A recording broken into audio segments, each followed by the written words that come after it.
Letter 4. To Mrs. Seville, England. August 5th, 17. So strange an accident has happened to us that I cannot forbear recording it, although it is very probable that you will see me before these papers can come into your possession. Last Monday, July 31st, we were nearly surrounded by ice, which closed in the ship on all sides, scarcely leaving her the sea room in which she floated. Our situation was somewhat dangerous, especially as we were compassed round by a very thick fog. We accordingly lay to, hoping that some change would take place in the atmosphere and weather. About 2 o'clock the mist cleared away, and we beheld, stretched out in every direction, vast and irregular plains of ice which seemed to have no end. Some of my comrades groaned, and my own mind began to grow watchful with anxious thoughts, when a strange sight suddenly attracted our attention and diverted our solicitude from our own situation. We perceived a low carriage fixed on a sledge and, drawn by dogs, pass on towards the north at the distance of half a mile. A being which had the shape of a man, but apparently of gigantic stature, sat in the sledge and guided the dogs. We watched the rapid progress of the traveler with our telescopes until he was lost among the distant inequalities of the ice. This appearance excited our unqualified wonder. We were, as we believed, many hundred miles from any land, but this apparition seemed to denote that it was not, in reality, so distant as we had supposed. Shut in, however, by ice, it was impossible to follow his track, which we had observed with the greatest attention. About 2 hours after this occurrence, we heard the ground sea, and before night the ice broke and freed our tip.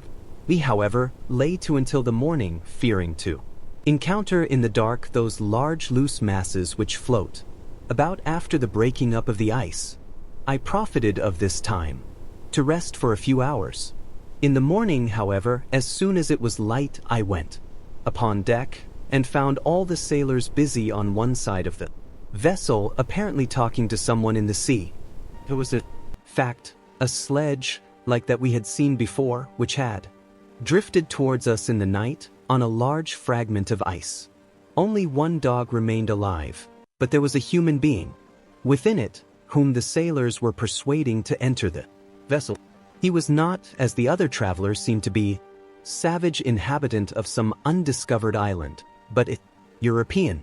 When I appeared on deck, the master said, "Here is our captain, and he will not allow you to perish on the open sea." On perceiving me, the stranger addressed me in English, although with a foreign accent. "Before I come on board your vessel," said he, "will you have the kindness to inform me whither you are bound?" You may conceive my astonishment on hearing such a question addressed to me from a man on the brink of destruction, and to whom I should have supposed that my vessel would have been a resource which he would not have exchanged for the most precious wealth the earth can. I replied, however, that we were on a voyage of discovery towards the northern pole. Upon hearing this, he appeared satisfied, and consented to come on board. Good God, Margaret, if you had seen the man who thus capitulated for his safety, your surprise would have been boundless. His limbs were nearly frozen and his body dreadfully emaciated by fatigue and suffering. I never saw a man in so wretched a condition. We attempted to carry him into the cabin, but as soon as he had quitted the fresh air, he fainted. We accordingly brought him back to the deck and restored him to animation by rubbing him with brandy and forcing him to swallow a small quantity. As soon as he showed signs of life, we wrapped him up in blankets and placed him near the chimney of the kitchen stove. By slow degrees he recovered and ate a little soup, which restored him wonderfully. 2 days passed in this manner before he was able to speak, and I often feared that his sufferings had deprived him of understanding. When he had in some measure recovered, I removed him to my own cabin and attended on him as much as my duty would permit. I never saw a more interesting creature. His eyes have generally an expression of wildness and even madness, but there are moments when, if anyone performs an act of kindness towards him, or does him any the most trifling service, his whole countenance is lighted up, as it were, with a beam of benevolence and sweetness that I never saw equaled. But he is generally melancholy and despairing, and sometimes he gnashes his teeth, as if impatient of the weight of woes that oppresses him. When my guest was a little recovered, I had great trouble to keep off the men who wished to ask him 1,000 questions, but I would not allow him to be tormented by their idle curiosity in a state of body and mind whose restoration evidently depended upon entire repose. However, the lieutenant asked why he had come so far upon the ice in so strange a vehicle. His countenance instantly assumed an aspect of the deepest gloom, and he replied, "To seek one who fled from me." "And did the man whom you pursued travel in the same fashion?" "Yes." "Then I fancy we have seen him, for the day before we picked you up we saw some dogs drawing a sledge with a man in it across the ice." This aroused the stranger's attention, and he asked a multitude of questions concerning the route which the demon, as he called him, had pursued. Soon after, when he was alone with me, he said, "I have doubtless excited your curiosity as well as that of these good people, but you are too considerate to make inquiries. Certainly, it would indeed be very impertinent and inhuman in me to trouble you with any inquisitiveness of mine. And yet you rescued me from a strange and perilous situation. You have benevolently restored me to life." Soon after this he inquired if I thought that the breaking up of the ice had destroyed the other sledge. I replied that I could not answer with any degree of certainty, for the ice had not broken until near midnight, and the traveler might have arrived at a place of safety before that time, but of this I could not judge. From this time a new spirit of life animated the decaying frame of the stranger.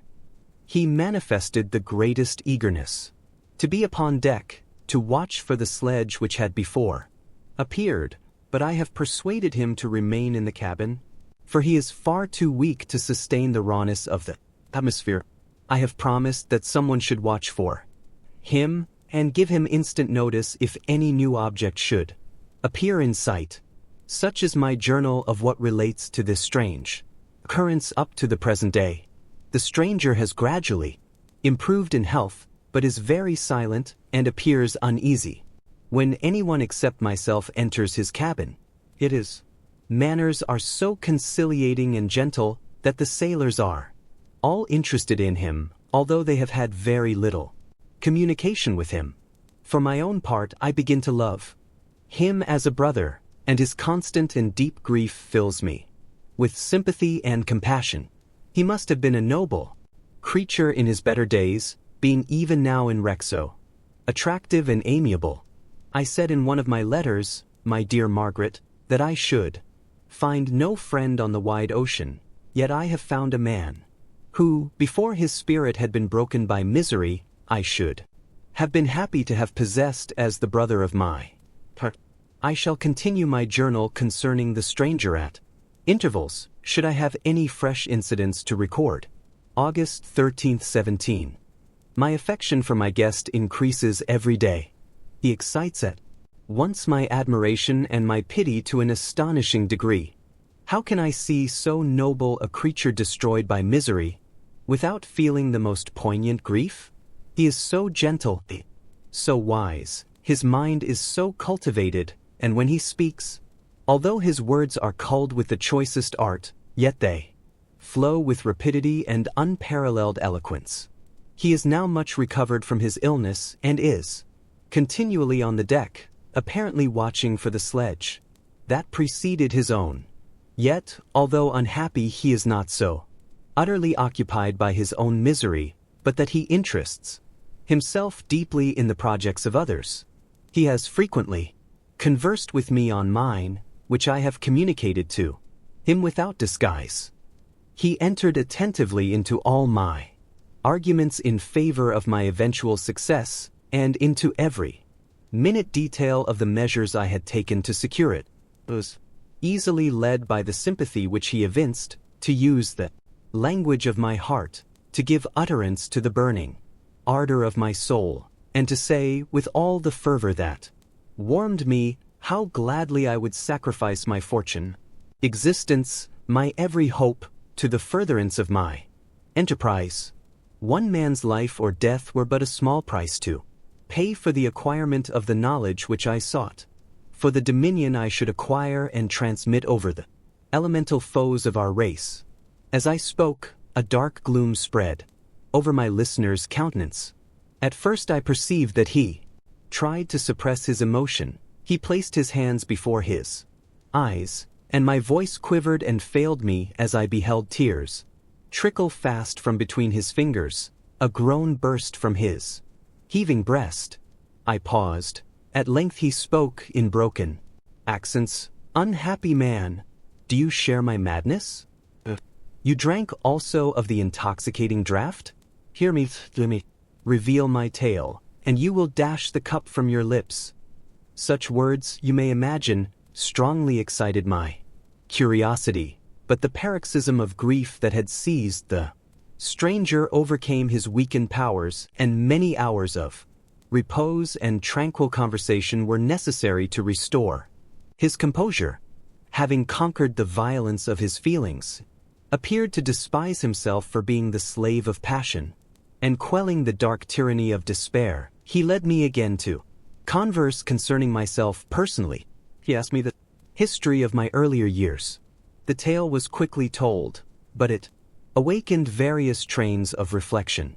I spoke of my desire of finding a friend, of my thirst for a more intimate sympathy with a fellow mind than had ever fallen to my lot, and expressed my conviction that a man could boast of little happiness who did not enjoy this blessing. "I agree with you," replied the stranger. "We are unfashioned creatures, but half made up. If one wiser, better, dearer than ourselves, such a friend ought to be, not lend his aid to perfectionate our weak and faulty natures. I once had a friend, the most noble of human creatures, and am entitled, therefore, to judge respecting friendship. You have hope and the world before you, and have no cause for despair. But I have lost everything and cannot begin life anew." As he said this, his countenance became expressive of calm, settled grief that touched me to the heart, but he was silent, and presently retired to his cabin. Even broken in spirit as he is, no one can feel more deeply than he does the beauties of nature, the starry sky, the sea, and every sight afforded by these wonderful regions seems still to have the power of elevating his soul from earth. A man has a double existence. He may suffer misery and be overwhelmed by disappointments, yet when he has retired into himself, he will be like a celestial spirit that has a halo around him, within whose circle no grief or folly ventures. Will you smile at the enthusiasm I express concerning this divine wanderer? You would not if you saw him. Been tutored and refined by books and retirement from the world, and you are, therefore, somewhat fastidious, but this only renders you the more fit to appreciate the extraordinary merits of this wonderful man. Sometimes I have endeavored to discover what quality it is which he possesses that elevates him so immeasurably above any other person I ever knew. I believe it to be an intuitive discernment, a quick but never-failing power of judgment, penetration into the causes of things, unequaled for clearness and precision. Add to this a facility of expression, and a voice whose varied intonations are soul-subduing. Music. August 1917. Yesterday the stranger said to me, "You may easily perceive, Captain Walton, that I have suffered great and unparalleled misfortunes. I had determined at one time that the memory of these evils should die with me, but you have won me to alter my determination. You seek for knowledge and wisdom, as I once did, and I ardently hope that the gratification of Your wishes may not be a serpent to sting you as mine has been. I do not know that the relation of my disasters will be useful to you, yet when I reflect that you are pursuing the same course, exposing yourself to the same dangers which have rendered me what I am, I imagine that you may deduce an apt moral from my tale, one that may direct you if you succeed in your undertaking and console you in case of failure. Prepare to hear of occurrences which are usually deemed marvelous. Were we among the tamer scenes of nature, I might fear to encounter your unbelief, perhaps your ridicule, but many things will appear possible in these wild and mysterious regions which would provoke the laughter of those unacquainted with the ever-varied powers of nature. Nor can I doubt but that my tale conveys in its series internal evidence of the truth of the events of which it is composed. You may easily imagine that I was much gratified by the offered communication, yet I could not endure that he should renew his grief by a recital of his misfortunes. I felt the greatest eagerness to hear the promised narrative, partly from curiosity, and partly from a strong desire to ameliorate his fate, if it were in my power. I expressed these feelings in my answer. I thank you, he replied, for your sympathy, but it is useless. My fate is nearly fulfilled. I wait but for one event, and then I shall repose in peace. I understand your feeling, continued he, perceiving that I wished to interrupt him, but you are mistaken, my friend, if thus you will allow me to name you. Nothing can alter my destiny. Listen to my history, and you will perceive how irrevocably it is determined.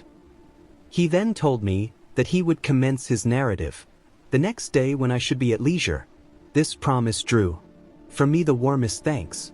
I have resolved every night, when I am not imperatively occupied by my duties, to record as nearly as possible in his own words what he has related during the day. If I should be engaged, I will at least make notes.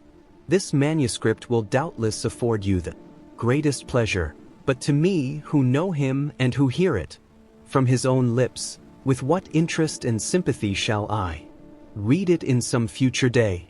Even now, as I commence my task, his full-toned voice swells in my ears, his lustrous eyes dwell on me with all their melancholy sweetness. I see his thin hand raised in animation, while the lineaments of his face are irradiated by the soul within.